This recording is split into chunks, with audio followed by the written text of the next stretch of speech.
going over lighting stuff, I have a bunch of notes about like the purpose of lighting being to enhance your animation and like help tell the story by setting the tone.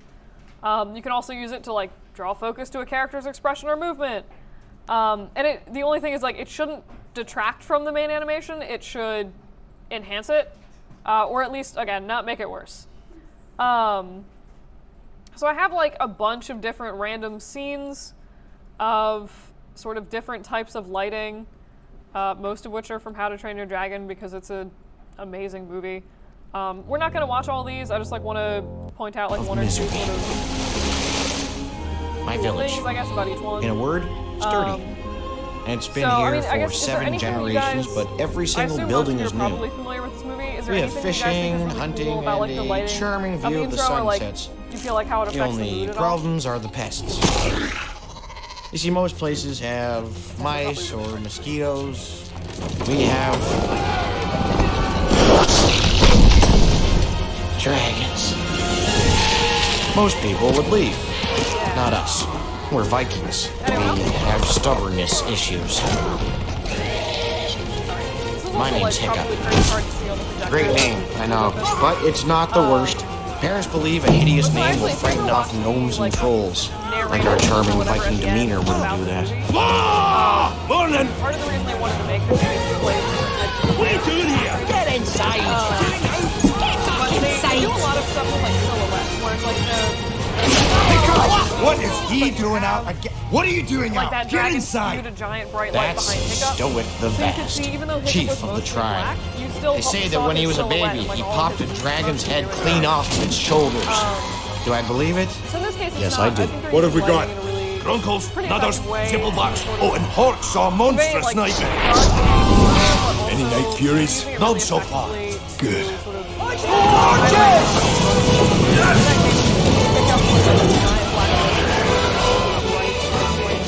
Oh, nice of you to join the party. I thought you'd been carried off. the minimal lighting they Come have on, to sort I'm of direct your eye way around too the muscular scene, for their taste. and also just They make would really know what to cool do with silhouettes of all characters. this. Which they also do, like for aspects. Like, look at this really crazy, like doesn't even care there's a giant fireball behind him. And then they also would play that up. But yeah, Oh, so their job is so much there's cooler. a lot of cool stuff with lighting. How to Train Your Dragon. Oh, come on, let me anybody out, else have any sort please. of I need to make my mark. last Oh, you thoughts made or plenty comments of marks, about all in the wrong lighting before I places. go on to Please, actually 2 like showing minutes. you lighting I'll things? kill a dragon. My life will get infinitely better. I might even... Cool. Yeah, so like I said, I have like 8 billion clips, but I feel like they all kind of get kind of repetitive after a while, so I'm just going to go up into setting up a basic 3-point lighting setup. And then I'll show you some stuff about, you know, light linking and some other things that can help you, especially if you're doing like moving character animations. You might encounter some issues that you haven't had previously. So if any of you guys want to follow along with this particular head that I'm using, if you look in the sample models, it is self-caricature, low poly UVs, and that is the head that I'm using, so you can grab that if you are so inclined. But the basic premise of a 3-point lighting setup, and I'm just going to show you guys this in Arnold because, actually sweet. It's, again, same basic premise in Redshift and all of that good stuff. Where am I going? Render view. Cool. So Arnold, by default, is not going to render anything without a light in your scene. Ooh, yes, beautiful. So the first thing I'm going to do is, and this is like, you can use an HDRI. I actually, up until I started teaching, I literally never used an HDRI for anything, so I would just do my like own custom lighting for stuff. Because I'm eccentric and I still kind of like doing that. So I'm just going to throw in, I'll do everything with area lights for now. And you'll notice that like as soon as I throw that in, it should theoretically start updating my renders. Where is my attribute editor? All right, I should set this up differently. All right, that's better. So you can play with intensity or exposure. Okay, fine. And does anybody remember the difference between intensity and exposure? All right. So exposure is more real-worldy. So this is intensity is basically increasing linearly. So if you have, and again, this is probably like absurdly hard to see, but if you have an intensity of 1 and then you take that intensity up to 2, it's going to be twice as bright. So if you take this intensity up to like 10, it's 10. It's going to be 10 times as bright as an intensity of 1. And that's not really how light behaves in the real world. So I've actually kind of switched over to using exposure. So I'll set intensity back to 1. So if every time you increase your exposure, it increases exponentially. And I'm really bad with math. But like, so if I set the exposure to 1, that's basically doubling it. So it's taking, it's going from basically an intensity of 1 to an intensity of 2, because I've added 1 to the exposure, if that makes sense. If I take the exposure up to 2, that's actually making the light 4 times brighter, so it's doing like 2 times 2. So you'll notice like if I take this up to 10, it's going to be absurdly washed out to the point where it's actually backlighting my character behind it. So again, that's exposure of 10. Intensity of 10 is much less absurd. Like it's not completely whited out the bottom of my screen. So if you're, again, it doesn't really matter at all which one you actually use. I've just sort of switched over to exposure. For one, it's more real-worldy in the way that it behaves, and it's also, you don't need to set your numbers to like 10,000 to make a light bright enough, which is kind of nice. That being said, don't be afraid. Like if you're ever doing lighting, and you're like, apparently, like, you know, setting my intensity to 10 doesn't do what I need it to. It's not for intensity. It's not unusual at all to have to like manually input larger values of like 100, or I think once I did like 500,000 or something insane. So feel free to enter your own custom light values. That's not at all abnormal for having to do lighting. Does that make sense between the difference for intensity and exposure? All right. I'm just going to assume that that's a yes. So I'll just use intensity, or I'm sorry, I'll use exposure. So basic premise of a 3-point light setup is that you are going to have 3 lights, as you might expect. You have one main light, which is used to just sort of provide lighting for most of, in this case, the face. And then you'll have another light to sort of fill in any weird areas of shadow, and another light, mostly just for effect, but it's like sort of a rim light where it'll like pop the face off the background. So here's what we have so far. I'm just going to go through. If you guys didn't know, you can actually position your lights by looking through them like you would a camera. So if you go into panels, perspective, panels and look through selected with that light selected, it'll actually have you, oh, that's flattering. It'll actually have you looking through the light. So if you, in this case, move, I can't look at this upside down. It's really disconcerting. So if you move the light, you can kind of, I actually really like it. It's like more visual of like what you're actually looking at, and you can see that as I move that, it's changing the light's position in the render. So this has always been really helpful for me, especially if you're setting something up like a spotlight or something where you want that like really specific angle. It's like 2 seconds to set this up versus trying to like manually position things. So I'm just gonna go ahead, and this is usually the light. So like the key light is what it's called, like basically the main light, the one that's providing most of the light. Is usually a little bit brighter than the other lights, so I'll just say something like this is perhaps reasonable. And you know, like this is all fine and dandy for lighting. You will notice that this side of the face is like fairly dark and cast into shadow. I can't really see this side of the head at all.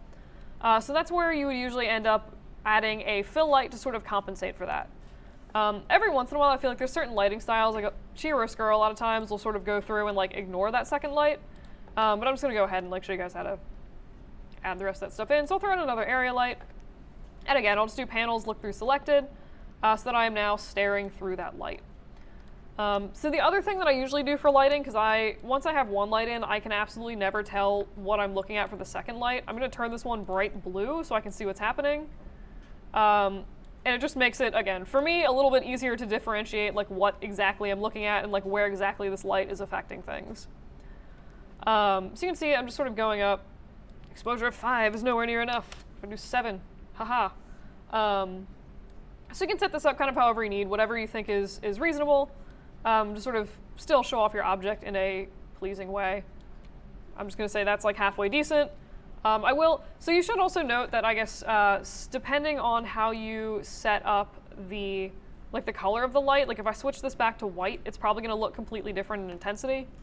And that holds true for more of like these really dark blue colors, which for some reason I'm really like a fan of. I like crazy trippy lighting. But I'll sort of set this back to white for now.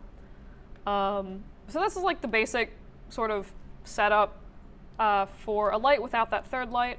I do notice that like the top of the head is completely cut off because of how I've oriented the light. So I'm just going to pull this up a little bit so you can actually see the top of the head. So this is like pretty much, if you're just lighting anything without an HDRI, you can get away with like, this is more or less like the minimum lights you're probably going to need is 2. That extra light I mentioned, that little rim light, is I'm just going to go ahead and throw in another area light. And again, do panels, look through selected. And this one, depending, you can set this up. Ooh, hello. I'll go ahead and just like turn this blue again. And for the rim light, I always have to set the exposure up to something like really absurd. Oh God. Okay, perhaps excessive. I have never set up a rim light that actually looked halfway decent so quickly and by accident. Anyway, but you can kind of use this to, again, sort of push the character off the background a little bit. You can see it's just making that like very like sort of subtle blue highlight behind the head. So depending on where you position this, you can get, you know, more or less of a rim light. But again, so in this case, I would use this if I wanted to have the character, ooh, God, that looks so bad. If it was like on a dark background like this and your character was like blending into the background, you could push that little rim light in just so that your character was like popped out a little bit and like sort of returned to being the focal point and didn't disappear into whatever your background is. So this is, again, kind of like the basic setup for a 3-point light, 3-point light setup. In this case, I guess, are there any questions about that before we go on? All right. So really quick, I'm actually just going to, for grins, change the color of the lights. It'll make it a little bit more obvious what's happening, and also just, again, I do kind of like trippy lighting. So I usually do something really weird where like the key light is perhaps like a normal sort of orangey color. I'm still kind of into the like orange and blue thing, even though I feel like that trend died like 5 years ago, but whatever. So I'll just do something like this, and then for some reason I always end up making the rim light some crazy color, just because I personally think it's fun. So I'll make it. Anyone have a color preference? I think like bright green feels reasonable. Yeah, great. That's appealing. All right, so this is our horrendous light setup. And you'll notice that, like, obviously this looks pretty weird. In this case, I find it very off-putting that my rim light is just exploding the background and, like, overpowering any other shadows from the other lights. So I'm going to show you light linking, and that's something you can use to sort of control which lights affect which surfaces. In this case, it's going to fix this horrendous overexposed circle. And I'll show you some tricks where you can use this for your animations to like give a little bit more like life and especially it's good for like eyes, which I guess isn't as relevant to your stuff, but you can use it to sort of control and like fine tune your lighting. So I'm just going to go into my perspective camera so I don't accidentally modify my my light positioning. So light linking. This is a thing that you can do in CG, but not in real life. Basically, if you go into Windows, where is it? Blah. Hang on. They changed the position recently. Basically, what light linking does is it allows you to say, this light is only going to affect certain objects, or this object is only going to be affected by certain light. So in this case, I can basically turn off the rim light on the ground plane. So if you go into Windows, Rendering Editors, and Light Editor, it should bring up this. Actually, sorry, wrong thing. This is, so again, Windows, Rendering Editors, Light Editor. This will actually show you all of the different lights you have in your scene. So if you're ever looking for like a really easy way to change like the color or intensity of any of your lights, you can do that here without having to like dig through your outliner like I was doing before. So that's like a pretty handy little thing. Wait for it. Aha, I knew it. Okay. So that's the light editor. To do light linking, which I originally talked about, I had to look up where the menu was because I kind of forgot. It's Windows. Wait for it. Relationship editors. There we go. And light linking. So that's again Windows relationship editors, light linking. And there's two different menus here. They both do exactly the same thing. It just sort of depends how you want to look at your scene. So light centric is going to show you like each light, and you are going to have to, so you see you have all your lights here. If I click on the key light, it shows you anything highlighted blue is the object that it is affecting. So let me just turn this into, I'll relabel these so it's like sort of obvious what's happening. So you can see the key light is affecting both the face and the ground plane. If I turn off by just clicking on the face, it will unselect itself, and it should, sometimes with light linking you need to refresh the render, so like just start it and stop it again. But you can see that the key light is no longer affecting the face. If I click this back on, you can see that it is now actually affecting the face. So basically for this one I said like the rim light looks terrible on the ground plane, like this is appalling. So go to select your rim light and then just click off the ground plane, and you can see that it will literally just stop affecting the ground plane entirely. So again, any of the light you're seeing from the background is actually bounce light off the back of the head, but it's the light itself is not actually shining on the ground plane, if that makes sense. So you can go through and use this. That is like just a ridiculous amount of bounce light. So I'm just going to go through and maybe like turn the intensity on that down slightly, and perhaps just tilt that at an angle where there's like hopefully less bounce light. You can also move it closer to the head, and that will sort of allow you to better target where you're looking. So if I like move this closer to the top of the head where I want that light, for one, I don't need to bump the intensity up as much, but it also, depending on how you orient your camera, can help to sort of eliminate some of this bounce light. But again, you kind of just need to play with it a bit. I'm actually curious. You'll notice like it's, like I said, because you have global illumination on by default with Arnold, so that's when light hits something, it bounces off of it. So that's where this green is coming from. It's from this ridiculous blown out patch on the back of the head, reflecting that green light back onto the floor below it. But light linking can, again, help to sort of eliminate at least some of that as a weird sort of issue. And I think actually, like, I'm not saying that this is like particularly aesthetically pleasing, but the fact that there is a little bit of green light in this background does kind of help to make this green light here feel more realistic. And that's something that you want to strive for with your lighting, because you can do all this crazy stuff with CG where you like turn off lights affecting one object and the other. Usually I would caution you, like, do that as much as you want, but I would just caution you to think about, like, if I put this crazy exploded, like, obnoxiously bright light in here, so like if I make my rim light, really bright like I did previously, like, where is this light coming from in the scene? You know what I mean? Like, right now everything is black in the background. There's nothing there. So if you're gonna do stuff like this, just like keep in mind what might be realistic for your scene. Is there, like a street lamp or some kind of lamp on the wall that is affecting this? Like, just sort of keep that in mind, because again, if you literally can see in the entire background and you see that there's no light source there, it feels really strange to have this be as aggressive as it is. So you just sort of like turn that down, do whatever you want with it. Yeah, play with things a bit. That's more or less light linking. Also really helpful, so like if I decided that like my fill light should be brighter than it was, so something perhaps, if I was like really into the idea of having like this super aggressive fill light, and I didn't like something, like the shadow that was being cast or something like that on the ground, you can also sort of, or like, again, there's like making an overexposed patch on the floor. if I wanted to, I could go through and like turn that off on the ground, or I could turn it off on the face. And again, it just gives you more control over your shadows and what they're doing. So it'd be pretty handy for that. That's pretty much light linking. Any questions on that so far? Or I guess at all? All right.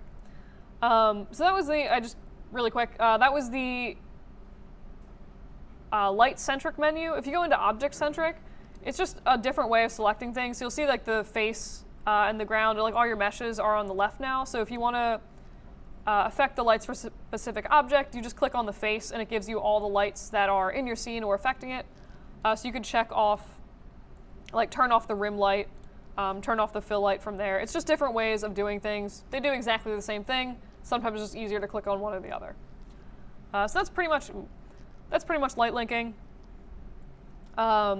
Apart from that, you also have, let me actually reset up this and just twiddle my lights back to being sort of what they were previously. Kind of, all right. So you can also mess with how your objects are affecting, or like how they render. So this is a thing, if you grab the object itself, you'll usually want to go into the shape node for that object in your attribute editor and go down to, if you're using like the basic Maya renders, it usually would be in render stats, but there's also some stuff in Arnold. So like if you're rendering with Arnold, use the Arnold tab. If you're doing Redshift, there should be a separate tab for Redshift, but it's the same basic process. So I'm just going to do it in Arnold for now. So this is incidentally, if you're ever trying to render something clear and you turn off this opaque, this is like what you would do to do glass or like cards. But if you want to, you can turn off for each individual object, like primary shadow or primary visibility.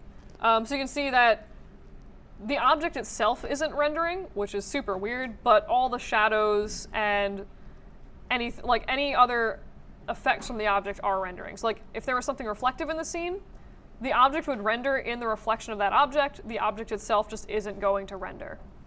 So this could actually be really handy if you were ever trying to make like super creepy shadows, but you don't know where they're coming from, or like you don't see where they're coming from. You could put a figure in here, turn off primary visibility, and then you'd still get that like weird creepy shadow without having to like cut a figure out of your scene. If I wanted to, I could also turn off like cast shadows, which incidentally is not something I usually recommend doing, because you'll see that it makes some really, like the head looks like it's floating now. It doesn't really look realistic at all. But if you had, something in your background perhaps that was casting a weird shadow onto your scene and it was like a small background object, you could just turn off cast shadows for that one object so that it wouldn't, cast some weird shadow right across your main object in your scene. So that's something that you could also do. Self shadows is basically just it will shadow other objects like the floor, but it's not going to cast shadows on itself, which is also a very strange effect. But it's just like a little bit basically more control over how that's rendering. So you can get some like weird ghostly effects here. This green light coming through from the back of the head is basically the light shining through the head, hitting the back of this hair, and then reflecting or bouncing that light back onto the forehead. So that's what that sort of like weird glow is there. So there's also like, again, just like a bunch of different stuff you can check here. Let me throw in like a big reflective sphere just so you can see some of the other options. But this is also, again, like really good stuff. Not necessarily real world accurate, but you can kind of play with this if you ever need to. Let's do new material, Arnold. All right. Ooh, yes, the shadow mats. Shadow mats are fun. All right. So really quick, I'm just going to make this. Haha, great. And I will just do a preset of Chrome because I'm feeling insane. But it is handy, again, if you just need to control a little bit like how your renders are looking. So this is where I said if you grab the face itself and you turn off primary visibility, you can see that it is still showing up in this reflection, it's just not rendering. You can turn off the different reflections, so like for diffuse and specular, and that will be, if you want to like turn off that reflection in a sphere. So like for like some of the bouncing ball assignments, like some of the balls or like whatever was in your scene was really shiny, and there would be comments of like, oh, you can see the ball like just sort of hanging out in the background because it's reflecting that chrome, and you can just see it there in the air, not moving. So if you were so inclined, you could go through and turn off the specular reflection, and that would actually turn that ball off in the reflection, so you wouldn't see it just sort of hanging out there, if that makes sense. So again, you can play with those if you want. Any questions on that? Yep. Can you animate those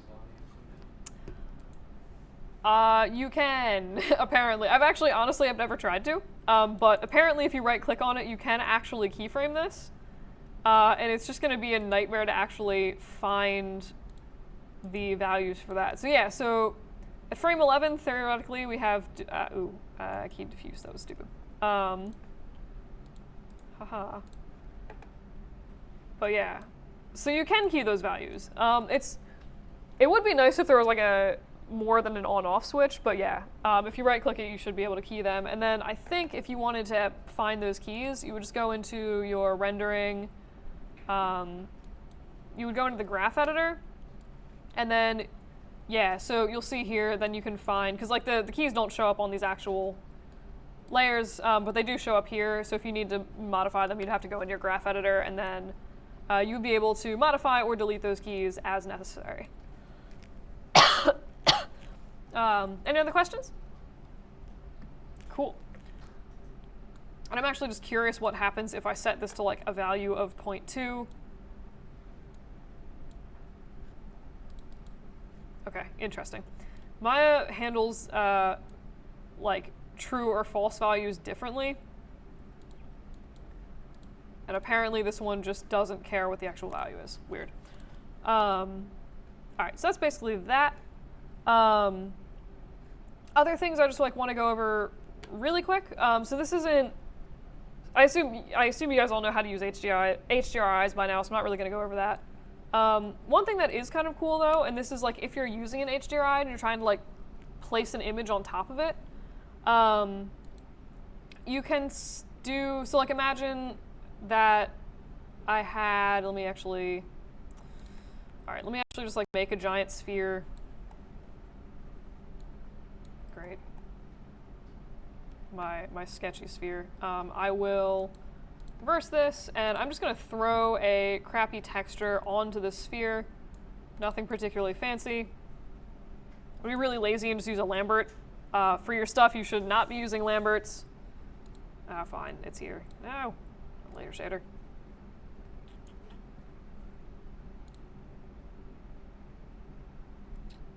Standard surface, great. And I will just assign this a random trashy. Actually, that was dumb. That's literally going to break my demo. All right, ignore that. Basically, if you ever want to render shadows without rendering the floor itself, there is actually a material for Arnold, and I believe that Redshift has a similar one that you will do that for you. So if you go and you just assign this a new material, and this is like for your floor, so like whatever you don't want to show up in your render, but you do want shadows on it, set that to be an AI shadow matte. So you'll notice like the render looks pretty gross. Like it looks like everything's just sort of black and there's a floating head. If you go in and you look at your, you're not done rendering yet? All right, what am I doing? Aha. If you go in and you look at the alpha, you'll see that there are actually values there. So like if I were to just stop this really quick and save this out, it's gonna look horrible. I'll save that on my desktop. All right.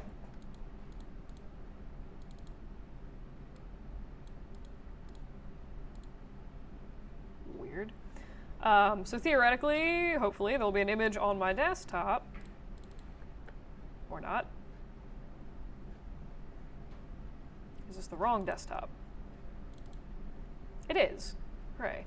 All right, so you just need to make sure that you actually save this as like a PNG. Because I'm a dingus. 8-bit. It's been a hot minute. I honestly, I usually don't render that much. Hideous.png. Thing PNG. Hopefully. guys, I forgot how to save an image. This is ridiculous. Alright, well that's ridiculous looking. Oh, holy crap, that's super weird. Okay, wait. Also, what?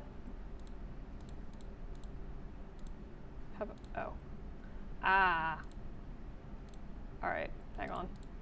Sorry guys, I did a dumb thing. I forgot that you can render isolate selected in Arnold, so if you're ever just like looking to troubleshoot a specific material, if I like click on this head, that's the only thing that will render in the scene. Same thing with like this ball, or the ground plane, etc. So I realized like I had that selected, which is why it was saving nothing.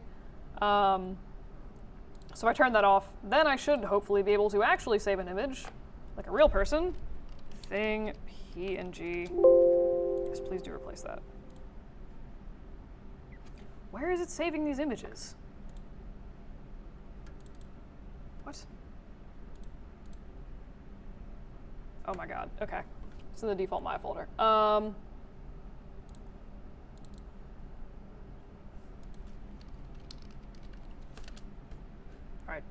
bear with me guys. We should have, hopefully, an image! Hooray! How exciting. Oh my god. Which I can't open! With normal things. Open with... fine. Alright, I'll pull up Photoshop. Meanwhile, I'm just going to find a random background image and literally just like composite this on top. So this would be, again, like if you were rendering an HDRI or something like that, this is going to make absolutely no sense. But you could do something like this where you just like render out that shadow matte and then... I don't trust these computers at all.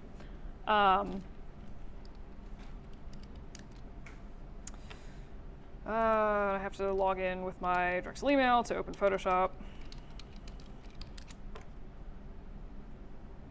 Do you guys actually remember what's the thing to access the Adobe products on this? You have to, oh wait, that's not my actual email. Huh? What? Isn't it, don't you just have to like log in with your Drexel email? Isn't that? Yeah. Okay. What? All right, well this is really ridiculous. Sorry, this has been like the weirdest demo ever. What? What? It's like yelling at me. I need to like check my email to be able to open the Adobe products. But basically, there should be, you know, an alpha on this. So anything that's black is going to show through the original image, and you'll see that they do some nice feathering on the edges of the shadows here. So if you were to put this over, you know, something like an HDRI was designed to go over top of, it would just add in those shadows very nicely over the top of your image and sort of help integrate your objects with your HDRI, if that makes sense. So, I mean, granting that was an incredibly strange demo, that was just going over the AI shadow matte. Are there any questions about that? All right. So you can also use that if, like, again, to sort of like integrate your rendered object onto a table in an HDRI. You can also use that just sort of like for other things for funsies, basically. Or if you're doing like rendering stuff in separate layers, you can sort of use that as well to sort of fudge in shadows wherever you need them.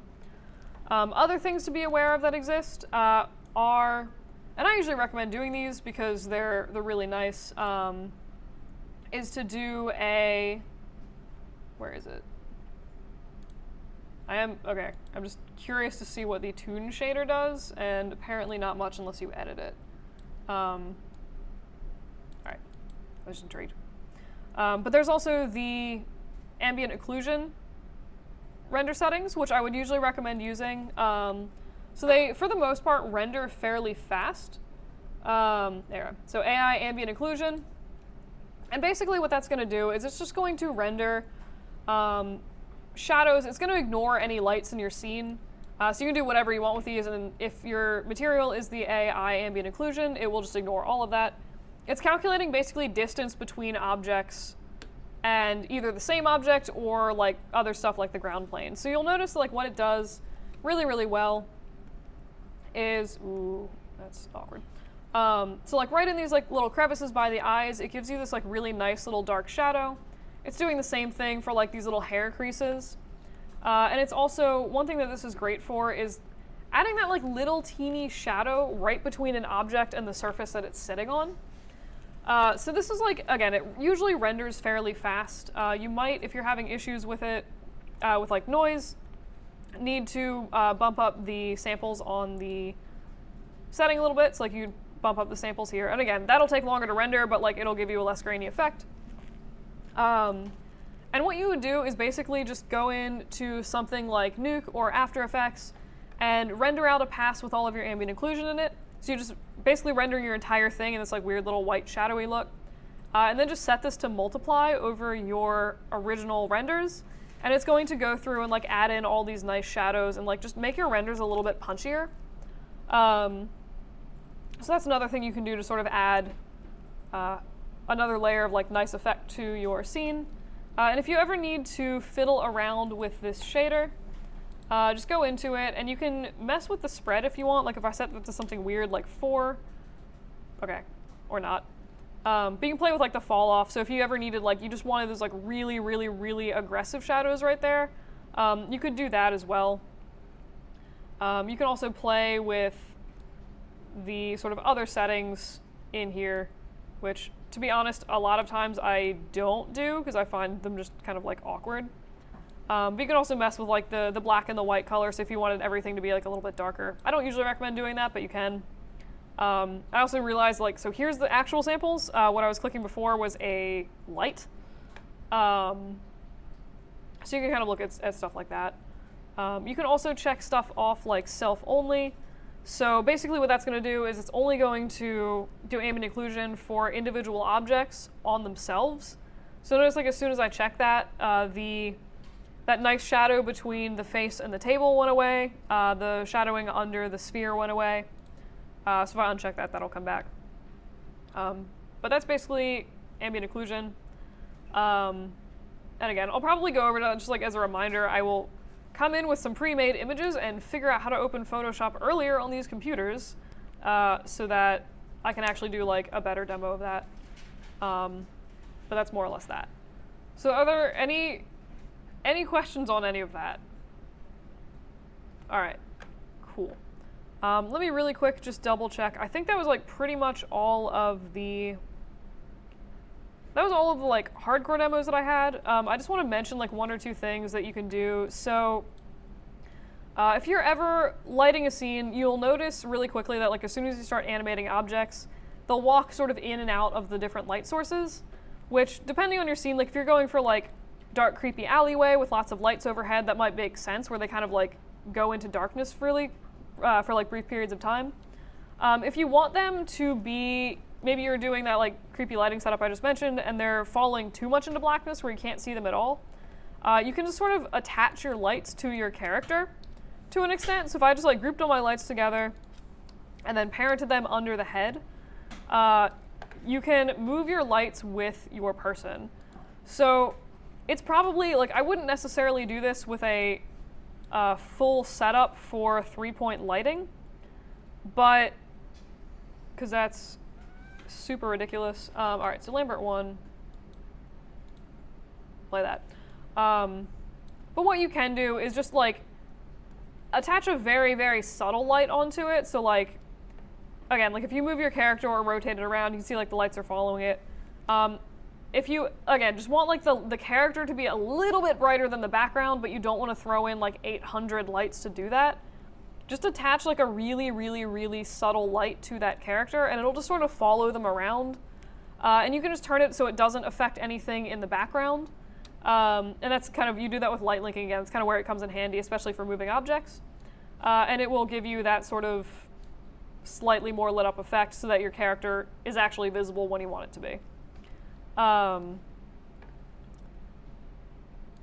Also, don't be afraid to change lighting from shot to shot. That's not uncommon to do in real world video shoots, where like each different angle you have like different lights in the scene. Again, I would just caution you to like make sure that it's not completely ridiculous looking, like you don't suddenly change the direction of the sun or something weird like that. And don't worry if your stuff is like 100% physically accurate for lighting.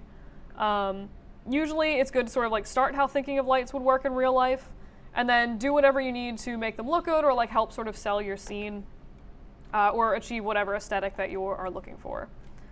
And then also just sort of as you're doing things, so as you're lighting and doing your texturing this week, also just double check your render times.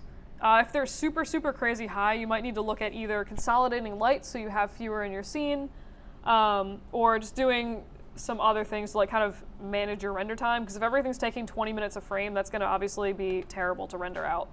And that's, when I was in school, pretty much all my frames took 20 minutes, so I can attest to that being actually terrible. But now is a good time to sort of start playing with the efficiency of your lighting. And also light link can kind of help with that. The fewer stuff light has to interact with, the more efficient your renders will usually be. And the other thing, I'll probably go over this later, is using portal lights are kind of amazing for both Arnold and Redshift. And I actually have like a video where I did this previously. I'm just gonna grab a random HDRI really quick. I don't really care which one. But if you're ever, and this is like less relevant if you're doing, an outdoor scene or something like that. But if you're ever lighting something that's like just in a room with a window in it. So something perhaps like this, and I'm just gonna make a really trashy window. And setups like this are really, really bad about doing, questionable, having efficient lighting if you're using an HDRI. So I'm just gonna go in, sort of back in here. I will reverse the normals on this object. Reverse, cool, Arnold, lights. I will throw in my amazing Skydome light. I'm just gonna do a bad thing and find this in my downloads folder and put that in there.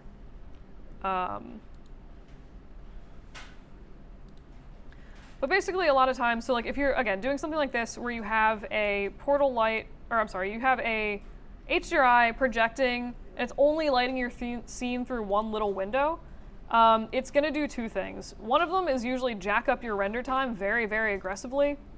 And the other thing is it'll usually make your samples really gross, so you have to use way more samples than you otherwise would. So let's just see what happens if I open this render view, unhide my render view. So here's our HDRI. I'm also just going to go through and turn off the lights in the scene. And you can see it's like kind of taking a while to render. It's not great with the samples. Like if you go in and you sort of look at it, it's not done, but it's like pretty sampley. So this is apparently 70% done, and I'm probably actually just not going to let this finish, but basically portal lights, what you do is if you're doing something, again, with like closed room and like one or two holes in it, I'm just going to stop this because it's taking forever. You go into lights like you normally would, and you just do light portal. And basically what that's going to do is immediately, as soon as you put one of these in, it's going to automatically hook itself up to your HDRI image. And it's going to use the image and basically pull it in through only where this little light is set up. So you'd want to position it like somewhere in your window. And then if I go back into my scene and re-render this, you'll notice that it's rendering actually rather faster than it was before.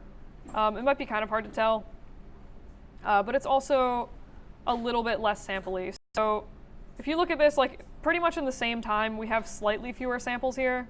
This has also been kind of like a little bit of a weird demo. But you can basically just, what's happening when you're not using a portal light is that the whole HDRI is coming in and rendering from everywhere. So it's like hitting the back of this wall and calculating that, and calculating shadows and samples for that.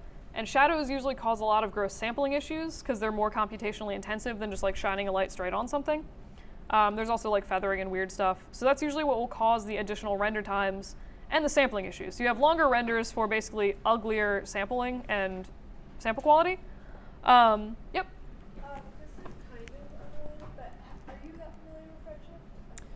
I have used Redshift. And like portal lights pretty much work the same way. It's One thing I ran into with Redshift, at least, I don't know if you've ever ran into this with Arnold, is that if you normalize a light shape, I've gotten crazy the sampling. I have to max it out for it to look good. Gotcha. Have you ever seen that? I have not actually. But that can be. I will add that to my list of weird things to make a note of. So you said it was normalizing a light shape in Redshift? In Redshift, yeah. I've never seen that issue in Arnold, but I had it in Redshift. Gotcha. Interesting. I'm also I'm not gonna lie, getting Redshift working on these computers is always a pain, so I kind of avoid it sometimes. But yeah, it's definitely a weird thing that I can look into. So basically using the portal light, instead of, it's only shooting light in from this window, so it's not doing a bunch of extra calculations for lighting the outside of this stupid box, which isn't even in the render frame. So that's, I think I actually have now that I think of it, I have a sample file, I think, somewhere that also you can use and kind of goes over that. But that is actually basically all of the weird sort of lighting stuff I have. And I can go over I'll probably end up doing some little more mini tutorials once you guys actually start doing your lighting, and I can answer questions on that. But any questions on that for now? All right, cool. Any questions on anything else we've gone over today? Assignments, any other stuff? All right, in that case, have a lovely day. Be free.